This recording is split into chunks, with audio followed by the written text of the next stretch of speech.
नमस्ते गाइस, और आज की फाइट वीडियो में सबसे पहले बात करते हैं वेल्टरवेट चैंपियन लियोन एडवर्ड्स के बारे में। तो रिसेंटली लियोन एडवर्ड्स के हेड कोच का इंटरव्यू हुआ, जिधर उसने बात की कि लियोन एडवर्ड्स का नेक्स्ट ओपोनेंट कौन हो सकता है। Not only Leon Edwards but even Leon Edwards का हेड कोच वो भी नहीं चाहता कि बिलाल मोहम्मद को नेक्स्ट टाइटल शॉट मिले। लियोन एडवर्ड्स के हेड कोच का ये कहना था कि अगर उसे चॉइस मिले कि लियोन एडवर्ड्स का नेक्स्ट ओपोनेंट कौन हो सकता है, तो वो बिलाल मोहम्मद को पिक नहीं करेगा, वो पिक करेगा गिलबर्ट बर्न्स को। उसे लगता है कि गिलबर्ट बर्न्स की फाइट एक ज्यादा बेटर फाइट है as compare to Leon Edwards. अब बेटर फाइट का यहाँ पर लियोन एडवर्ड्स के कोच का ये मतलब है कि अगर लियोन एडवर्ड्स और गिलबर्ट बर्न्स की फाइट हो जाती है तो इस फाइट के लिए फैंस ज्यादा एक्साइटेड होंगे और ये फाइट मनी वाइज भी ज्यादा बड़ी फाइट है। लियोन एडवर्ड्स के हेड कोच का ये कहना था, लियोन एडवर्ड्स और बिलाल मोहम्मद की जो फर्स्ट फाइट हुई थी वो कंप्लीट फाइट नहीं हुई थी, इसलिए ये नहीं बोल सकते कि बिलाल मोहम्मद उस फाइट को डेफिनेटली हारता। बट अगर हम उस फाइट के फर्स्ट राउंड को देखें तो लियोन एडवर्ड्स ने बिलाल मोहम्मद को हर्ट कर दिया था और ऐसा लग रहा था कि लियोन एडवर्ड्स सेकंड राउंड में किल करने के लिए जा रहा है, यानी कि सेकंड राउंड में लियोन एडवर्ड्स बिलाल मोहम्मद को फिनिश करने वाला था।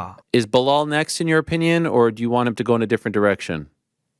Well, we don't know, do we, Errol? Because Dana didn't announce that it would be Bilal. So if I had a choice, who would be next? I would prefer Burns over Bilal, because I think Burns brings more to the table than Bilal.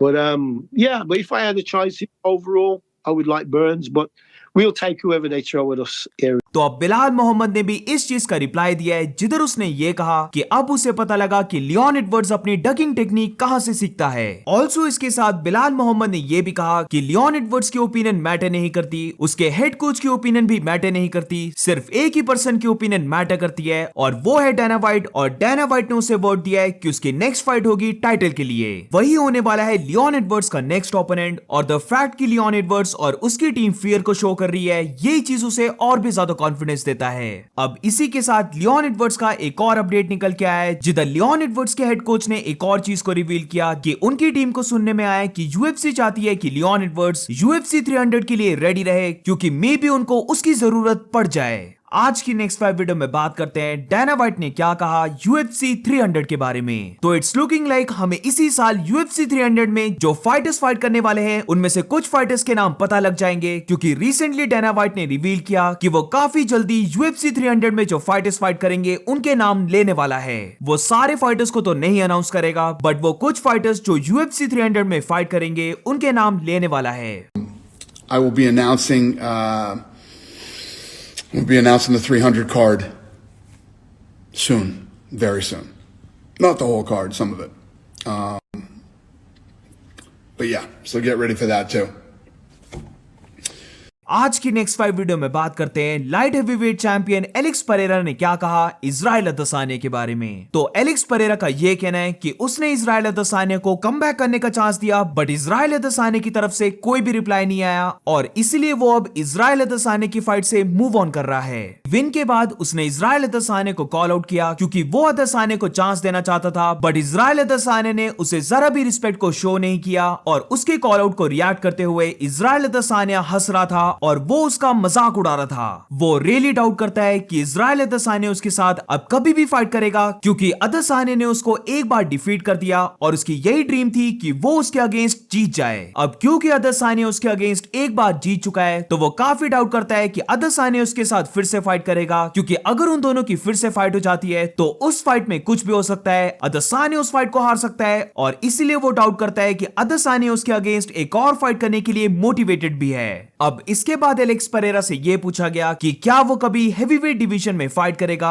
तो इसका reply देते हुए Alex Pereira ने यह कहा कि अभी उसका कोई प्लान नहीं है हेवीवेट डिवीजन में मूव करने का। वो जस्ट अभी मिडिलवेट डिवीजन से लाइट हेवीवेट डिवीजन में मूव किया है और इधर उसने बेल्ट को जीत लिया और इससे पता लगता है कि उसने एक सही डिसीजन लिया था मूव अप करने का। वो एक हेवीवेट नहीं है, वो अब 36 इयर्स का है, तो अगर उसकी बॉडी उसे अलाउ करेगी तो मे बी वो फ्यूचर में हेवीवेट डिवीजन में मूव कर जाए। अब 3 साल पहले जब उसने एमएमए की ट्रेनिंग स्टार्ट की थी तो उसकी बॉडी बहुत ज्यादा चेंज हुई है। वो अब मिडिलवेट डिवीजन में फाइट नहीं कर सकता और इसीलिए उसने डिसाइड किया कि वो लाइट हेवीवेट डिवीजन में मूव कर जाएगा। तो अगर सेम उसके साथ फिर से होता है, जिधर उसकी बॉडी चेंज हो जाती है और वो हेवीवेट डिवीजन के लिए रेडी हो जाता है, तो फिर जाके वो हेवीवेट डिवीजन में फाइट करेगा।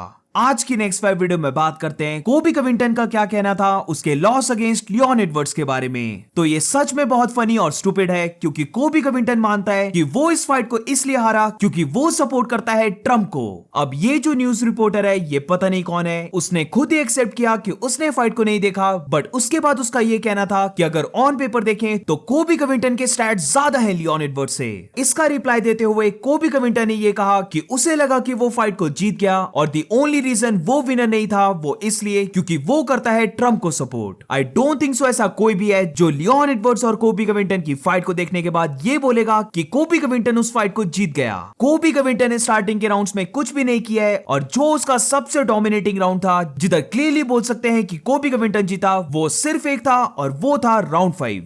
Looking at the total strikes here, you got more total strikes, same amount to the head. You were in control much 5 longer minutes than he more was. control Yeah. time. I mean, I didn't see the fight, and I'm sorry, but I couldn't make it. But I mean, it looks like you won on paper. Do you think now that you're a Trump supporter outwardly, this cost you fights?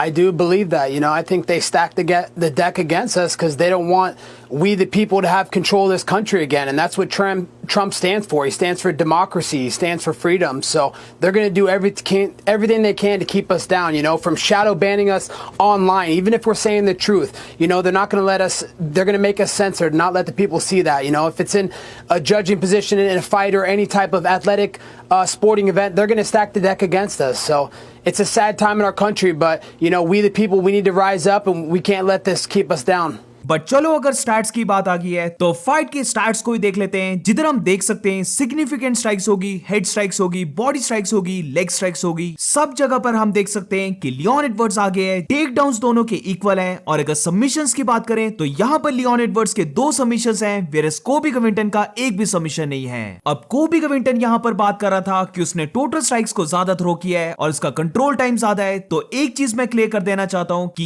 ये जो total strikes हैं, ये maximum strikes हैं round 5 की, और जहां तक मुझे याद है ये सारी स्ट्राइक्स लाइट स्ट्राइक्स हैं, तो इनको वैसे भी ज्यादा काउंट नहीं किया जाता है। और अगर कंट्रोल टाइम की बात करें तो अब इस कंट्रोल टाइम के पॉइंट्स नहीं मिलते अनलेस वो कंट्रोल टाइम एक बैक पोजीशन है या फिर एक सबमिशन होल्ड है, ऐसा कुछ है, तभी उसके पॉइंट मिलते हैं। सिर्फ ओपोनेंट को ग्राउंड में होल्ड करके अपने ग्राउंड कंट्रोल के टाइम को इंक्रीज करना, इसके पॉइंट अब नहीं मिलते हैं। तो ऑब्वियसली कोबी कविंटन का ये जो क्लेम है कि उसे ये विन इसलिए नहीं दी क्योंकि वो एक ट्रम्प सपोर्टर है, ये एब्सोल्युटली स्टूपिड चीज है। आज की नेक्स्ट 5 वीडियो में बात करते हैं फेदरवेट फाइटर इलिया टुपोरिया के बारे में। तो अभी अगर हम इलिया टुपोरिया के अकाउंट को देखते हैं तो उधर उसने लिखा है कि वो यूएफसी का चैंपियन है। उसकी प्रोफाइल फोटो भी बेल्ट के साथ है और उसके नीचे उसने क्लियर लिखा है कि वो 15-0 अनडिफीटेड और यूएफसी का चैंपियन है। क्या इलिया टुपोरिया के लिए ये सारी ट्रैश टॉक, सारे एंटिक्स जो ये कर रहा है वो सारे उसे भारी पड़ने वाले हैं, या फिर वो जितना ज्यादा कॉन्फिडेंट है वो उतने ही बेटर वे से फाइट भी करेगा और अलेक्जेंडर वोल्कानोव्स्की को बीट कर देगा? Let me know in the comments.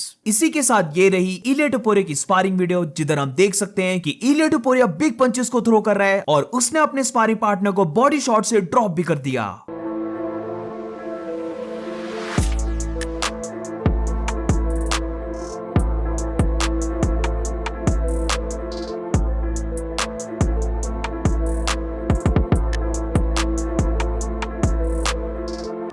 इसी के साथ इस वीडियो को एंड करते हैं। अगर आपको वीडियो अच्छी लगी हो तो please make sure to like, subscribe. मिलते हैं नेक्स्ट वीडियो में।